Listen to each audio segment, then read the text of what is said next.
Aaron Sheen is with us, and he says Tony left this for calling RoboCop. Was he on drugs? LOL. Yeah, you know what? That's a very good point, Bobby. Yep. Was it Bobby that said that? That was Aaron Sheen. But, Aaron Sheen. Yeah. we're rounding up. We're Yep. rounding up. All That's good. look at Mean Gene there, would you? Yeah. Dude, what's great to me is when I watched this earlier today, I heard that little saxophone when they went into it. Oh, wow, we're getting a great clip here. Uh-huh. Tito Santana and Uh-huh. Rick Martel from Saturday night's main event the week prior. Of course, they are the former Strike Force, and here they are slugging it out. Yeah. There's been a long-standing discussion that perhaps when the WWE was ready to move on from Hulk Hogan, we know ultimately they went with Bret Hart, but as the story goes, they were considering Tito Santana. Really? And I think that would have been interesting to think about because this is a guy who never won the Intercontinental Championship nor the World Championship, Yeah. but he was, a guy who had a lot of great success with Rick the Model Martel here before he was the model. But what a great gimmick the model was. It is interesting to think in hindsight, Tito should have been the IC champ, don't you think? Yeah. I agree. Yeah. Tito was also inducted into the Wrestling Hall of Fame the same night I was. And he was there in Waterloo. Uh, and there goes Slick. Come on, man. What you interrupting me for? And there's the big boss man. And look, and polka dots, would you? By the way, And I look know at the the internet fans. is going to go Twitter and say, "Oh, he won the Intercontinental Championship." I know he did, but he didn't win it in this era. And I think in this era, if we're really having the conversation about, boy, he could have been, in my mind, it doesn't really count when you're talking about 84 and 85 versus, 89. It feels like in 89, the company's in a different place. Would you agree Yeah. with that? Oh, yeah. I agree. Absolutely. Uh, What look at about Rick that. Martel? Like, with the benefit of hindsight, we know he was a great world champion for the AWA, but he could have been an IC champ or even a Yeah. heel world champ, don't you Of think? course he could. He looked great. He was a very good worker. I liked Rick Martel a lot. Look at the fucking red rooster in there. Dude, Jeez. just the cast of characters we see now. Dusty Rhodes with the polka dots, the big Uh-huh. boss man, Uh-huh. Rick the Martyr Martel, Honky Tonk Man, Slick. Brutus. This is just Uh, iconic stuff here. This is my peak fandom, dude. I love this yes. episode. Yes, absolutely. Hey, I got a question. And Shoot. Dave Silva, maybe you can find this for us as we're talking along here. All right, Thanksgiving night tradition. Tito Santana and Rick Martel. I got to tell you. Um, so Don Callis, who's incredibly a buddy of mine, um, tells me about the time he and Martel were a tag team and were like the models or something like Yeah, that. yeah, that's Okay. right. So you know what? I can understand with Rick Martel because he's a very handsome man. But Don Callis uglier than shit. So if there's a picture out there of them together, I'd like to see it. I know Don had hair at one time. Okay. So they really were the models, right? Well, I mean, I never saw it, but that's what I've heard. Okay.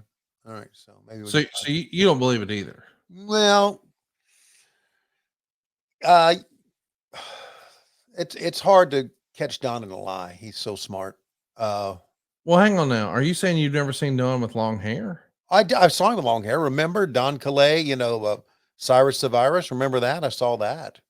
Why do you keep calling him Calais? Does anybody else say, is that the correct That's pronunciation? because no, it's because we started calling him that here on the show. Remember when Well, we? you did. Yeah, I did, and we used to look at ECW stuff. But I just always thought you were having a senior moment. well, I have many of those, Fred, but normally I don't have that many. By the way, speaking of the dream, take a look at what we're watching now. Mhm. Former NWA World Heavyweight Champion Ronnie Garvin in singles action here. Yeah, he's always proud to be an American, as Yes, we he know, is. and he loves to beat up jobbers. Oh, how about the little picture in a picture here from Greg the Hammer Okay, Valentine? yeah, man. Uh, Greg Valentine and Ronnie Garvin. How about that? Rugged Ronnie Garvin taking on Tony Uh, Burton. Tony, what's your favorite Tony Burton match? It's the time he was put in a sharpshooter by Ronnie Garvin. Okay, well, there we go. There you go. There it was. That was my favorite moment. And we captured it right here live on what happened with my favorite moment. By the way, did I ever tell you about the association that I figured out from watching these old shows with you? Ronnie Garvin was a big inspiration for Taz. Yeah. Take a look at Taz. Take a look at Ronnie Garvin here. Yeah. Shorter in stature man, but Yeah. big, thick legs, a Yeah. thick, burly badass, Yeah. no knee pads, the boots. Right. I think that's so cool that Taz drew inspiration from Ronnie Garvin. Yeah, I do too, because well, both of them were just as tough as they came. By the way, speaking of tough as they came, can we Yeah. just show a Don Callis pic? Yeah. There you go. Holy shit. Look at that goof on the left. Holy shit. Dave, send that to me. I'm gonna text it to that son of a bitch right now. Folks, if you haven't already, hit the subscribe button, turn on your notifications bell. It's WHWMonday.com. You can be a part of our live studio audience. My pretty Come face. join us at patreon.com/WHW Monday. Be a part of the fun. Like my man Bobby, who says, Conrad, any idea where that WWF banner might be now in the warehouse, perhaps? I think you're talking about the WWF logo behind the primetime set. I don't know where that is. I actually used to have a WWF logo. I think we sold it at StarCast 3. My buddy Don West picked up a few doll hairs for that. But the desk in the set was pretty iconic for prime time. The nameplate that says Bobby the Brain Heenan on that sits on his desk, we're about to see again in a moment. Right. That's actually owned by Kenny McIntosh from Inside the Ropes. How cool is that? Wow. Isn't that a cool little collectible? Yeah. Bobby Heenan's desk nameplate from primetime. Do you know Kenny McIntosh? I do. Great guy. Yeah. I hope to be maybe one day next year. I'm going out. You know, I've been hammering it. I've been pushing it. I've been promoting it. I hope that it finally happens.